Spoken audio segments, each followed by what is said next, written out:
કચ્છમાં યોગ્ય વળતર આપવાની માંગ સાથે ખેડૂતો દ્વારા અડાણી કંપનીનો વિરોધ ચક્કાજામ કરી નેશનલ હાઈવે કર્યો બંધ.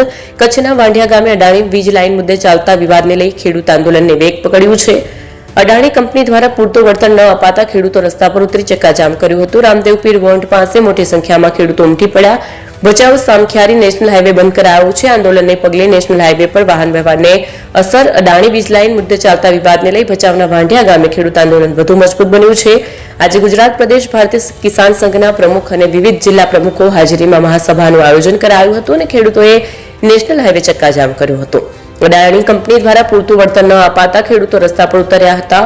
માર્ગ ઉપર બેસીને ખેડૂતોએ રામધૂન બોલાવી હતી. આંદોલનને પગલે નેશનલ હાઈવે પર વાહનોનો પરિવહન ખોરવાયો હતો. ચક્કાજામ માટે અધિકારીઓ, નેતાઓ, જવાબદાર ખેડૂતોએ જણાવ્યું હતું કે કચ્છમાં નેશનલ હાઈવે ઉપર ચક્કાજામ માટે માત્ર ને માત્ર કચ્છના કલેક્ટર, એસપી અને ભાજપના ચૂંટાયેલા ધારાસભ્યો, સાંસદ જવાબદાર છે. તાત્કાલિક ખેડૂતોની માંગણીઓ સ્વીકારવામાં આવે અને ટ્રાફિક જામ ખુલ્લો કરાવવામાં આવે.